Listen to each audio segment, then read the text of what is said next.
Hello and welcome back to Smokey Rocket Productions. On behalf of everyone at Smokey Rocket Productions and Robcraft Inc., we wish you all a very happy and joyous Easter Sunday. This is the Berenstain Bears Easter Sunday by Mike Berenstain. Very early on the first day of the week, just after sunrise, they were on their way to the tomb. Mark 16:2. It was a beautiful spring morning in Bear Country. The rising sun spread its golden light over the land. Robins were chirping in the trees. Bright spring flowers were in bloom. New green leaves were well abud. But it wasn't just any beautiful spring morning. It was Easter Sunday. Things were bustling in the Bears family treehouse as they got ready for church.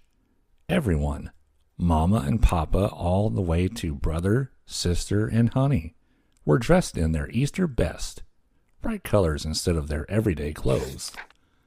Why do we put on special clothes for Easter, Mama? Asked sister as they admired themselves in the mirror. Bright colors are happy, joyous occasions, Mama explained. And Easter Sunday is the most joyous occasion of all, added Papa. The Bears joined a parade of other brightly dressed families on their way to the chapel in the woods. They greeted friends as they filed in and found their places. Their neighbor, Ms. McGrizz, played the organ.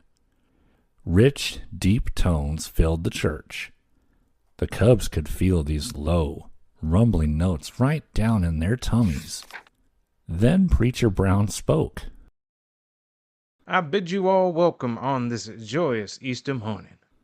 Let us celebrate the most wonderful day that God has made, the day when Jesus rose. Ms. McGrizz brought her hands down on the keyboard and their organ boomed to life. Everyone stood to sing an Easter hymn. Voices joined with the roar of the organ and rose to heaven in a great joyous noise. The cubs could feel it right down in their bones. At the hymn's close, Preacher Brown stood at the pulpit. Easter is indeed a joyous occasion. He began. Let us remember the glorious story of Easter, a story of new life for the whole world.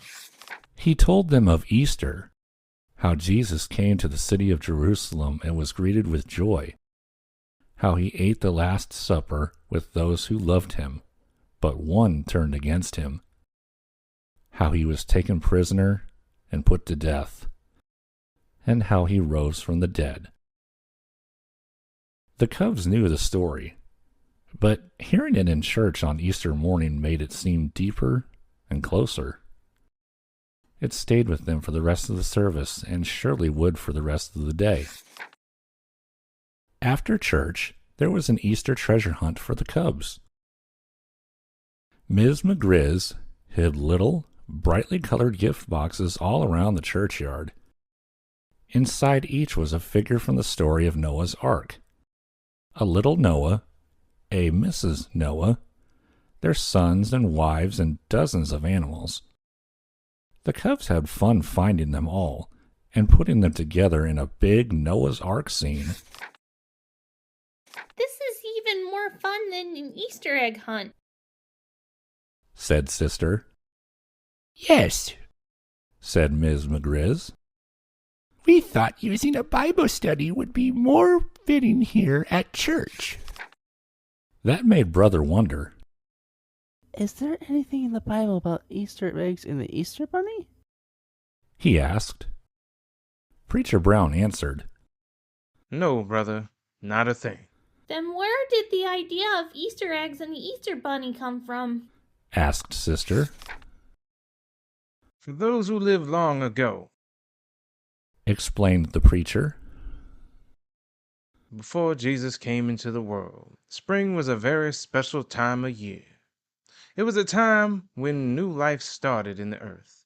Everyone noticed that the birds laid their eggs in the spring, and baby birds hatched out. Bunnies had their babies, lots and lots of babies in the springtime too. So, Said the preacher. since Easter comes in the spring and many animal babies are born in the spring. Oh, I see. said Brother. They just sort of got mixed up together. Is that right? Yes. Said Preacher Brown. They don't really have anything to do with each other. They just happen to come around the same time of year, and both have to do with new life. But Sister was worried. Does that mean we shouldn't have Easter eggs, chocolate bunnies, and candy for Easter? She asked. Well, Said the preacher. some good people do believe that, but others think that as long as you remember that Easter eggs and bunnies and candy don't really have anything to do with Jesus and Easter, it's okay. Good. Said Sister. She liked Easter candy, especially jelly beans. The Bear family said goodbye to Preacher Brown, Ms. McGrizz, and the rest of their friends at the chapel in the woods and walked home through the beautiful spring countryside. They saw robins nesting on their pretty blue eggs and families of bunnies hopping about with their new babies. Look, Said Sister. those are real-life Easter eggs and Easter bunnies. Mama smiled. I think those kinds of eggs and bunnies are much more a part of Easter than any painted eggs or chocolate bunnies. She said. They are a part of God's creation. Yes, Papa agreed. Just like we are a part of God's creation too. Later, the family sat down to a delicious Easter dinner.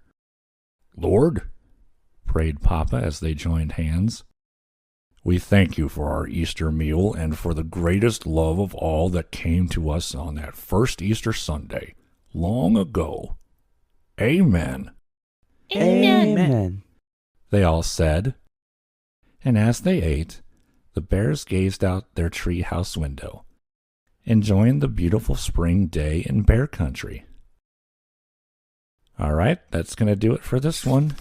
That was the Berenstain Bears Easter Sunday. We hope that you guys enjoyed it, and a big thank you to everyone at Robcraft Inc. for helping out on this one, and especially a big thank you to my wonderful wife, A.K. Blonde.